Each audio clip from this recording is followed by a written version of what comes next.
Muslimin jamaah rahimakumullah. Alhamdulillah, puji dan syukur kehadirat Allah Subhanahu wa taala. At the Istiqlal Mosque in the heart of Indonesia's capital Jakarta, prayers are offered in defense of the environment. Berihsanlah, berbuat baiklah sebagaimana Allah berbuat baik pada kalian. Wala tabghil fasada fil ard.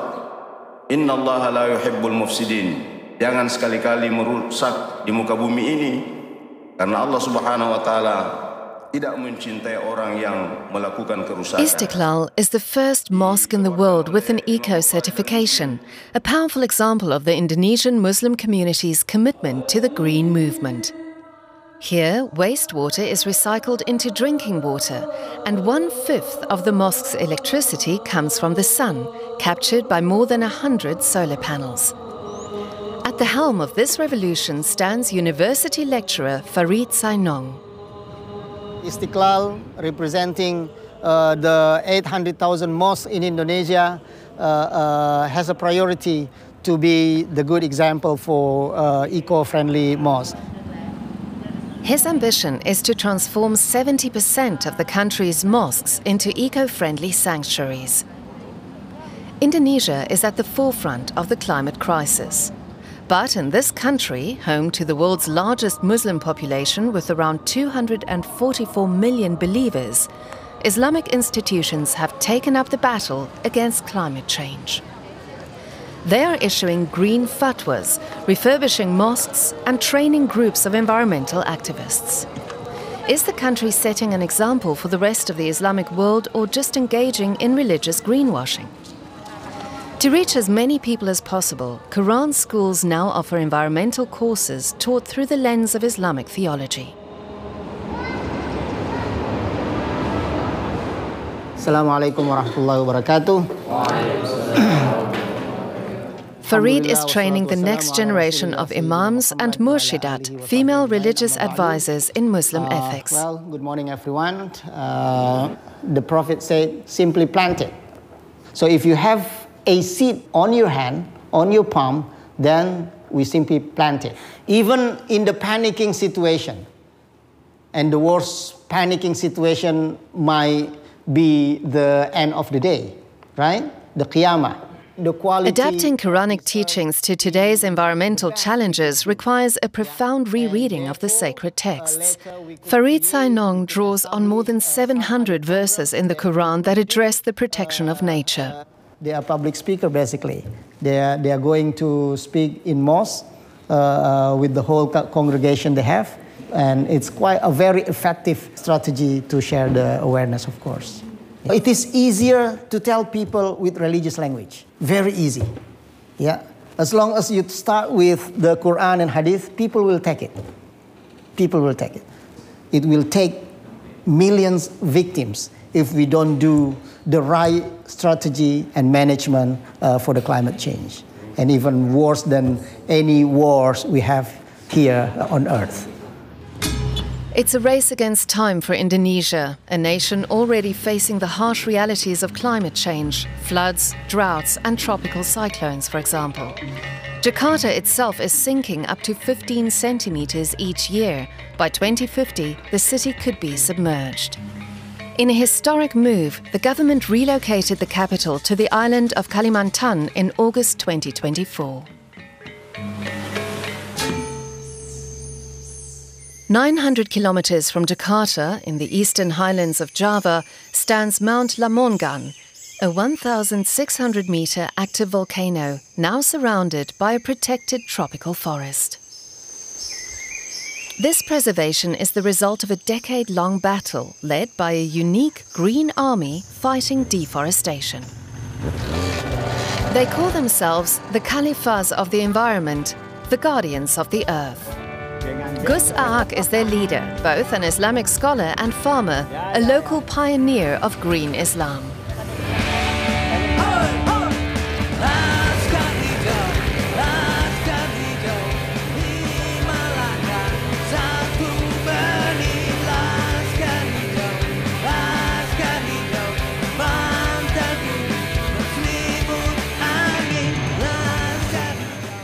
Each week, he gathers a group of 15 volunteers to reforest the slopes of Mount Lamongan.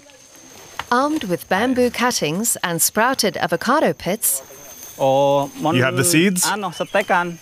they grow saplings for planting out in the tropical forest. If it's too heavy, ask someone to help you.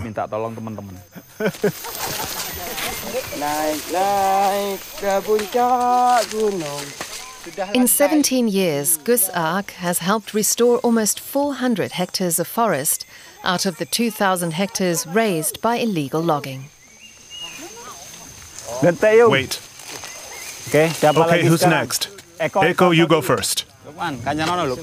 Luke, stay with Eko.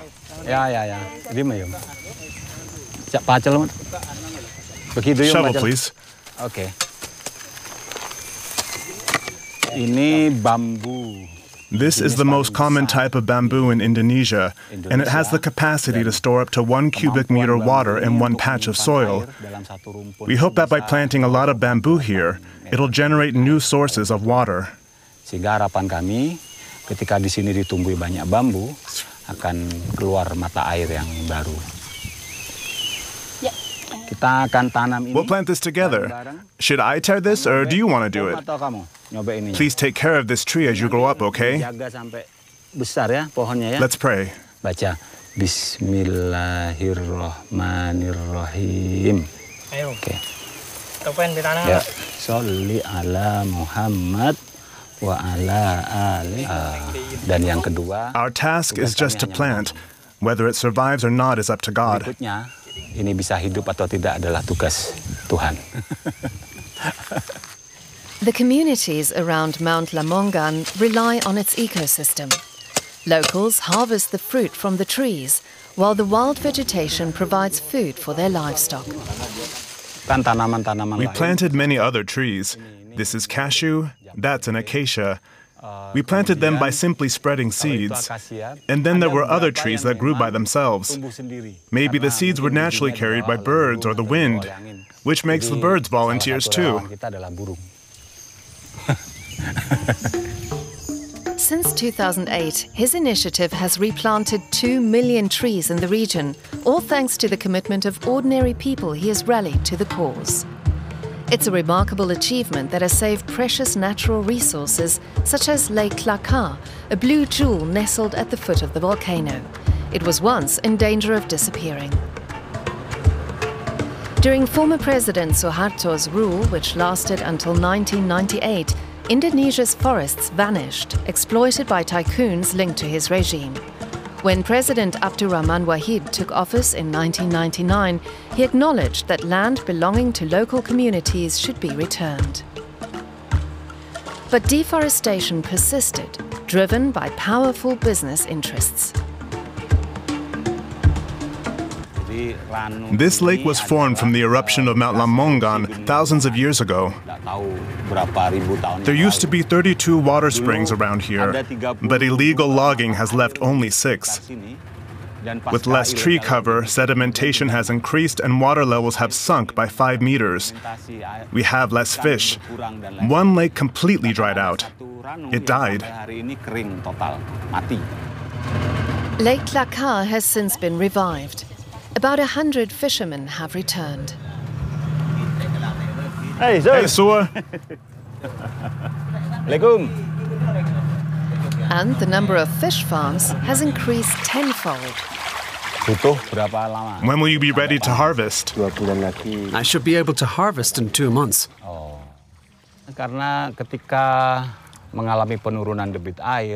When there's a decrease in water discharge, the water gets muddy, which isn't good for fish farming. So automatically it reduces the amount of production and the quality of the product. And people lose their income as a result.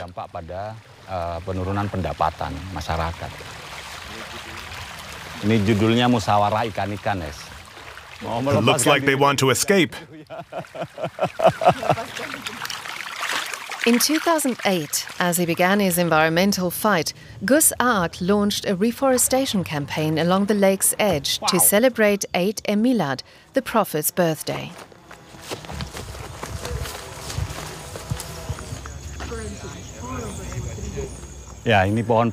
These are the three types planted by the Green Army: bamboos, jackfruits, durians. The holiday is controversial. The Council of Ulema, Indonesia's top Islamic scholars body, accused him of misusing the Prophet's birthday and issued a fatwa against him. Our religious scholars said we had strayed from the path. They accused us of breaking Islamic Sharia law by commemorating the Prophet's birthday. We were trying to do something good for the environment. There were some challenges. My family and I were threatened. I had to deal with the fallout for years to come. Speaking my name was frowned upon in the community.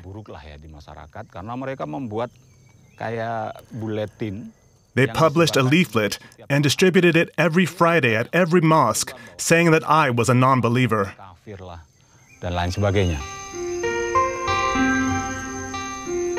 3 years later, the Council of Ulema underwent a major ideological shift. Bringing together the country's Muslim leaders, the Council oversees the social and religious life of the faithful, primarily through its fatwas, religious legal rulings, decided behind these closed doors. Although the fatwas are not recognized by Indonesian law, they wield significant influence over believers' behavior. Since 2011, a new front has emerged: environmentalism. The Council has issued 7 green fatwas condemning deforestation, poaching, and plastic pollution. This become the tool for the preachers to mention the message. The structure, firstly, is that we quote from the Quran. And secondly, it's quotes from the Prophet. The fatwa is structured with the scholars' opinion. In 2015, we have the largest pit fire in Indonesia. After the fatwa was issued, forest and land fires decreased because people became aware that fires were forbidden. Hayu Prabowo is the man behind the green fatwas. He is currently preparing a new one targeting river pollution. The most important thing is encouraging social sanctions, creating a sense of shame about carelessly discarding trash. But it's not the role of the Council to directly target companies. We aim to empower communities with improved knowledge and better perspectives on the issues at hand.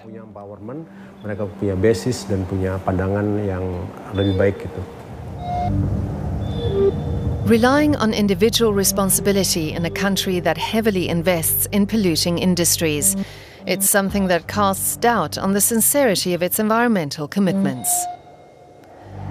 As Southeast Asia's largest economy, Indonesia is also one of the world's top coal producers.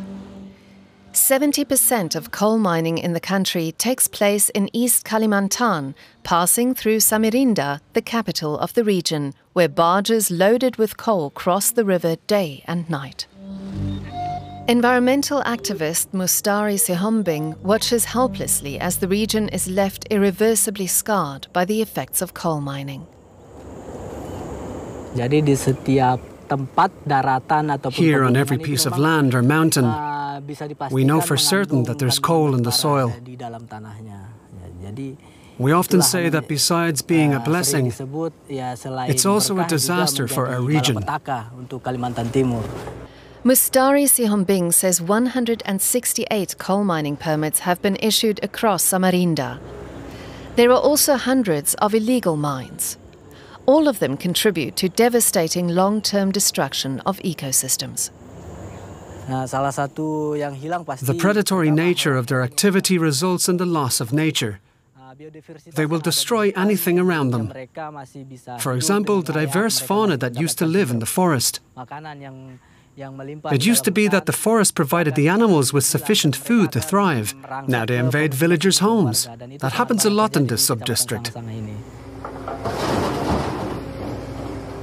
And this water behind us, it's green and blue like the sea. Actually, these lakes are very, very dangerous because they contain a lot of poisonous substances. Once the resources are exhausted, most operators abandon the exploited sites without restoring the land. This despite a law requiring them to do so.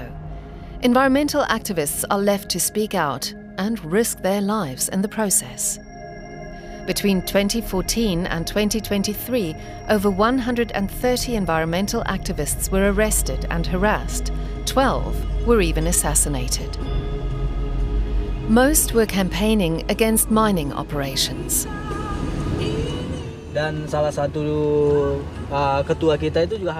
One of our leaders was also nearly killed.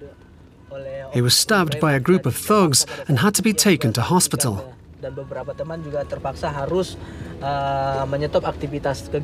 Some of our friends were forced to stop their training at my office due to the constant intimidation from mining companies at the time.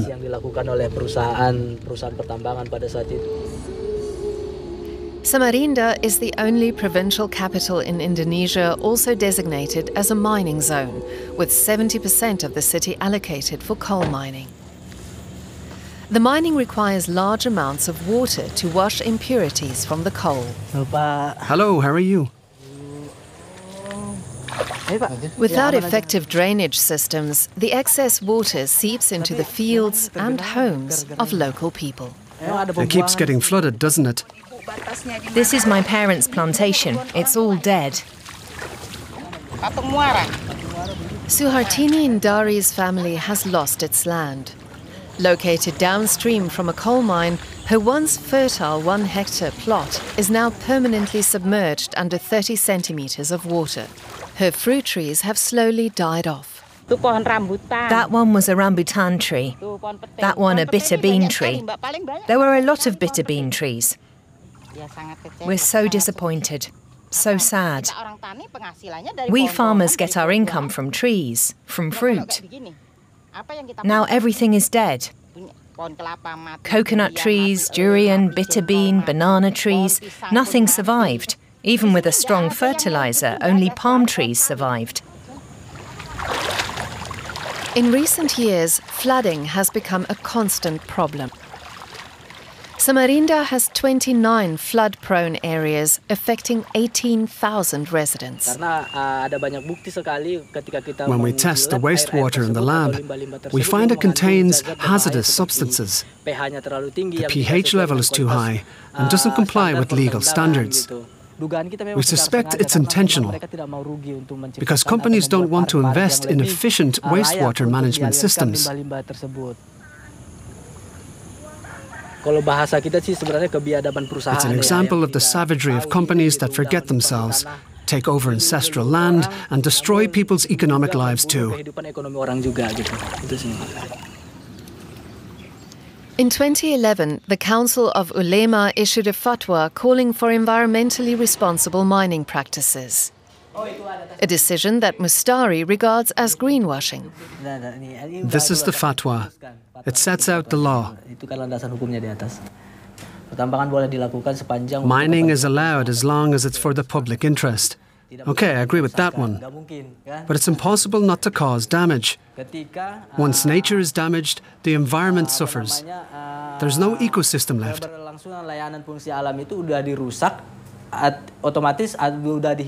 How can the Council of Ulema talk about environmentally friendly practices?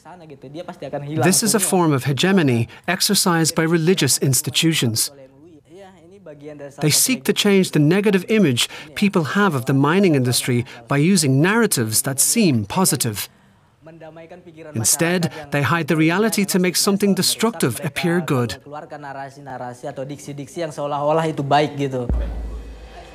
In May 2024, the president at the time, Joko Widodo, signed a revision to existing mining rules allowing religious organizations to receive mining concessions. The country's two largest Muslim organizations, with a combined membership of around 80 million, welcomed the news. Nahdlatul Ulama announced an investment in a 26,000-hectare coal concession, while Muhammadiyah said it was ready to follow suit. Celakalah mereka orang yang sholat, tetapi yaitu orang yang lalai terhadap sholatnya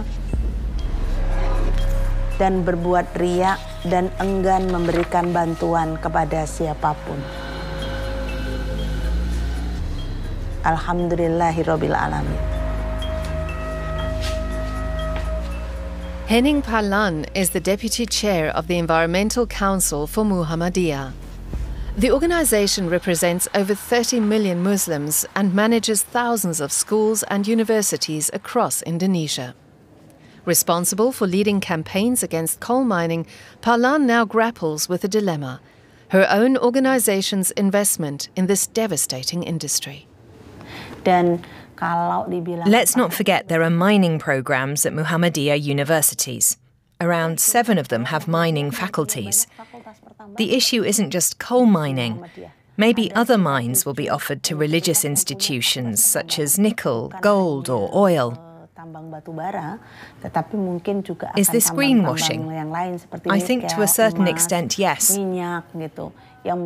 Although the mining concession has been accepted, it shouldn't stop us from spreading our message of green Islam.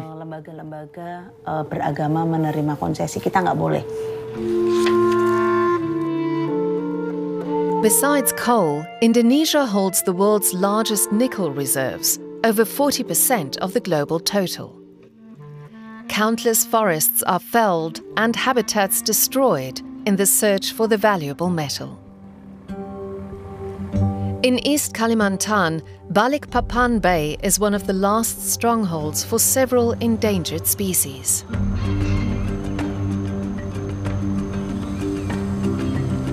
Five 5% of the world's proboscis monkeys live here.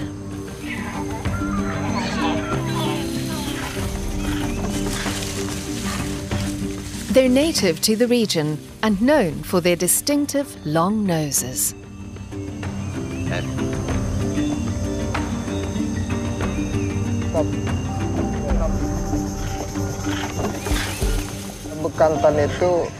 Proboscis monkeys are primates.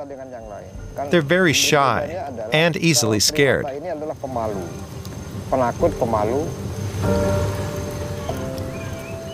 About 3,900 proboscis monkeys live in the bay. Most have been driven out of their natural habitat by deforestation. Deprived of leaves and fruit, their survival is under threat. It's impossible now for humans to be just farmers. Industrial areas will keep spreading and using up more of these forests. If the proboscis monkey disappears, our children and grandchildren won't even know about them. The name will be all that's left. Just like the dinosaurs, we only know from illustrations.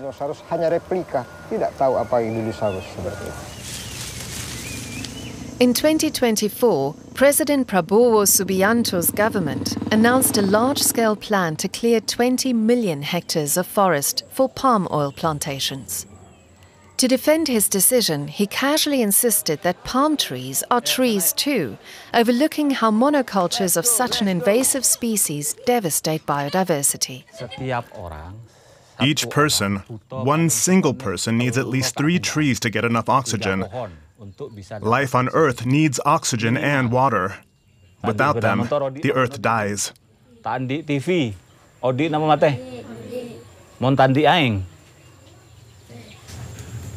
The challenge is that children are still innocent.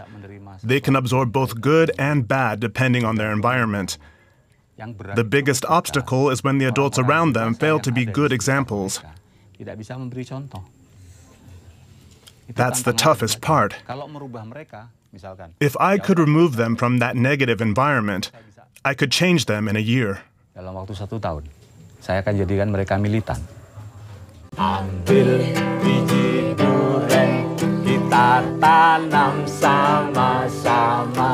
In the face of government inaction and the reluctance of religious institutions to call out the tycoons of polluting industries, only one hope remains.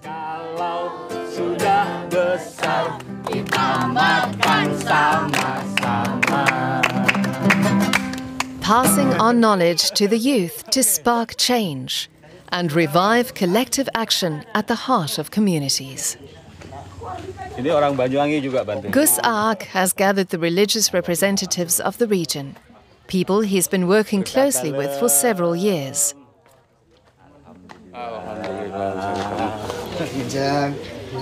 Around the table, Catholic, Protestant, Buddhist, Muslim, Hindu and animist leaders. I invite my Catholic friends to share what you have done recently before discussing our commitment to the environment.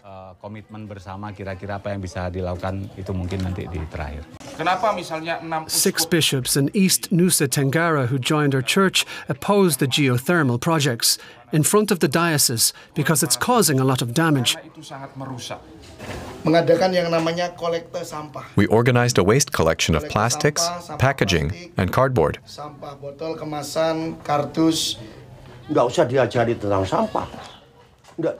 My tribe doesn't need lessons on garbage disposal or the preservation of nature. We believe the words of the ancients who said, "What goes around comes around."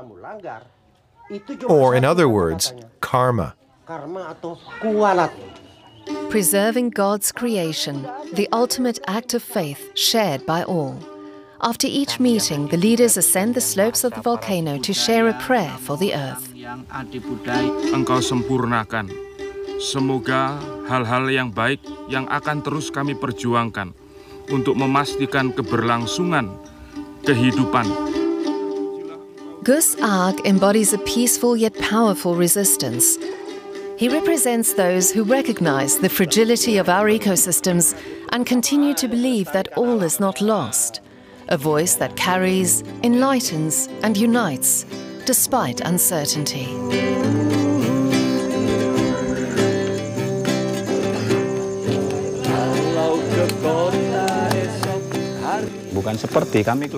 We're not just like a family, we are a real family.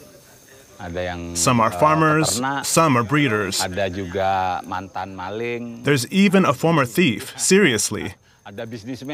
There are also business people and, well, people who are a bit hard to define.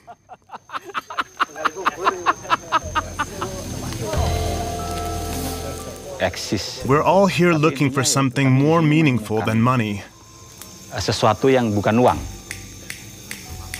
Kira-kira begitu. If Indonesia's green Islam is to make a genuine impact, it must move beyond the margins and establish itself as a full-fledged societal force capable of shaping government policy.